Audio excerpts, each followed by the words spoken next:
The human body can survive for 3 days without water, during which dehydration will become an issue. Depending on the individual's health, age, size, and other factors will determine how long they can survive. Hello, my name is Dennis Maynard. I'm a real estate broker in Los Angeles, and September is Emergency Preparedness Month. Disaster can happen at any time, just like Ian hit the East Coast. It's not a question of if, but when. So how much water should you prepare for and store for emergencies? The CDC, along with other experts, recommend 1 gallon of water per day for each adult. For active individuals, most trainers recommend that you drink 75% of your body weight in ounces. For a 200-pound person, that would be 150 ounces of water a day. Other considerations are children, nursing mothers, and sick individuals. It's recommended to keep additional water for those individuals and circumstances. But wait, don't forget about your furry little friends.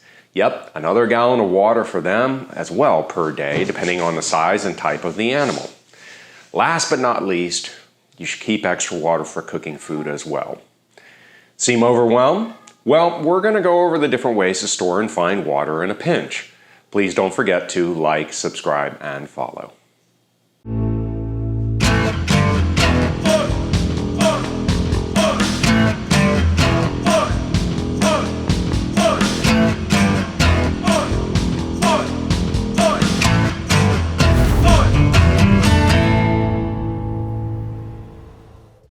Having a water plan is important.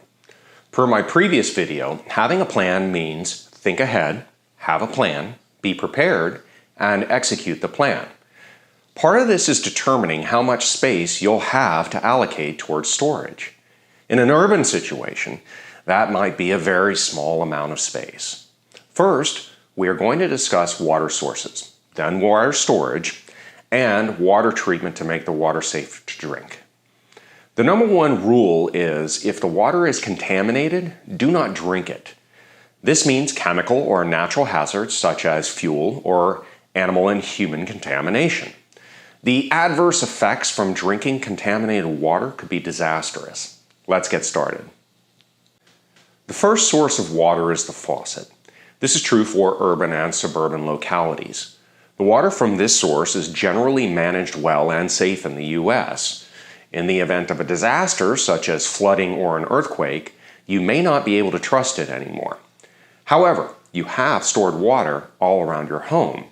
These sources may be used when the faucet is no longer available. This includes your hot water heater, which you would shut off the valve of incoming water after the event. Ice cubes in your freezer is another great source of stored water. And last, the untreated water in the back of your toilet tank. Now, before you get grossed out, it has not made it into your toilet yet. It's just a large vat of water. The absolute best source is stored water such as commercially bottled water or water kept in storage containers from a faucet that you might have treated. More on this in a moment. You will also need to get water for hygiene. A great source is commercially bottled water that has expired. Should you throw it out? No. Use it for hygiene or for cleaning. It is still useful. Next, the water from a pool or a spa. Perfect for hygiene and typically treated with chemicals to make it safe for this purpose. Have you ever watched the TV show Naked and Afraid or Survivor School? When in a circumstance where the original options are no longer available, there are other options. In the wild, the best source is a fast-moving stream, a river, or a lake. Provided that they have not been contaminated, they are the best source. Puddles are likely not safe. The next best source is to dig a well. There are two types, a quick well and a beach well. A quick well can be dug when you are near wet or muddy soil. Simply find a wet spot of dirt and dig a hole 1 foot by 1 foot. Wait a few minutes and the hole should start to fill up with water. It might be dirty, but you are tapping into groundwater. The beach well is the same idea, except you're going to dig a deeper well 100 feet from a water source such as an ocean or lake. Dig a 3 to 5 foot well into a sand dune or ground, and then wall off the well with a container, wood, or whatever is available. If the water is salty, move further back from the ocean. While it is not perfect, It will get you through a pinch. I will put the links to the articles below for further reading. Water storage is important. We've already mentioned commercially bottled water. Commercial bottled water can be rotated and used regularly to avoid expiration. Essentially, the water doesn't go bad. It just takes on this tinge of flavor and odor to it. For longer storage, FDA-approved and BPA-free containers are recommended.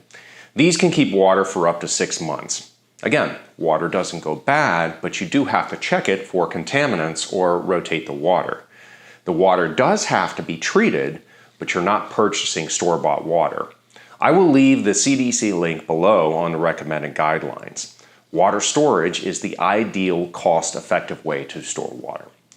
Containers come in all sizes, from 5-gallon to 260 gallons or more.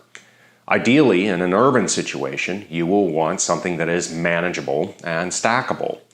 The type of plastic container you are looking for is a high-density polyethylene, or HDPE. Essentially, stacking and storage is a big part of the consideration. There are recommended containers that don't stack well. Be sure to take this into consideration when purchasing. Check out companies such as Spectre, Wavian, Saratoga, Samsung Stackers, and SOS Survival Products. There are many brands, so shop around. For quick and short-term storage, Nalgene bottles or a bladder are the best go-tos. Both you can attach to a water filtration devices and are lightweight. MSR bladders will attach directly to water filters as they have the same fitting as a Nalgene bottle. One last emergency water storage device, the WaterBob. These are perfect for situations when you know an emergency is coming, such as a hurricane. Essentially, it is a giant bladder that fits into your bathtub, and you fill it with water from the tap. Because the water is inside the bag, it will not get contaminated from the bathtub or the air. To get the water out, you simply pump out the water needed. It holds up to 100 gallons of water that will keep for up to 16 weeks. This could save your life. Water treatment is important. Whether it is muddy water or water from a stream, it will likely contain sediment, bacteria, and viruses. There are plenty of portable water filters and purifiers on the market. A quick way to remove clouds from water or dirt from water is to strain it through a coffee filter or a cloth. This will remove the sediment, but it will not kill the bacteria or the viruses. In an emergency, to get rid of bacteria and viruses, there are multiple chemical treatments available. Potable aqua tablets that can be dropped into a quart or a liter of water and create drinkable water within 35 minutes. Other chemical treatments include extremely small quantities of chlorine bleach, recommended in emergencies only, iodine, or chlorine dioxide tablets. The instructions for bleach usage are pretty specific. I will add a link below for reference. If the water is filtered but not chemically treated, it's recommended that you boil the water for 1 minute. Portable filters are a great option and come in varying levels.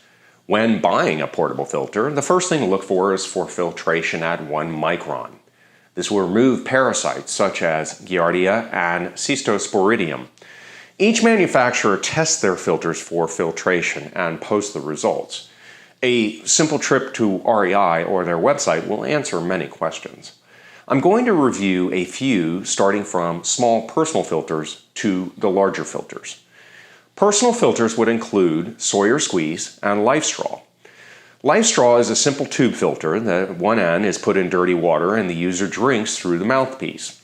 The Sawyer Squeeze takes this concept a step further by using a pouch or a bladder to capture the dirty water, and then it is attached to the filter and squeezed through. The Sawyer is a lightweight and can be attached to water bottles or other methods of filtration with adapters. There are similar devices. Just search the web to learn more. For medium quantities of water, pumps are the way to go. There are many manufacturers. MSR makes outdoors and military equipment. They have several water filters and purifiers, including the MiniWorks, the Guardian, and the filter for attaching to a hot water heater. I personally have an MSR Guardian. I take it with me hiking and camping. It physically removes viruses, bacteria, protozoa, and particulate. I'm not pitching it, but it was the best that I found at the time I purchased. To be fair, I also saved up some points at REI. For large quantities of water, you're likely going to want to use a gravity filter. There are multiple types of gravity filter systems. Brands include MSR, LifeStraw, Platypus. Essentially, you're going to be filling up a dirty bag of water and attaching it to the filter and placing the dirty bag higher than the clean bag or the dispenser. Gravity forces the water through the filter. The benefit is having 1 liter of water or more filtered per minute without work. The filter bags are large, so at 10 liters, so it's best to use them at a campsite or a stationary place. This is a lot of information, and I knew it would be. We only touched on a few of the highlights.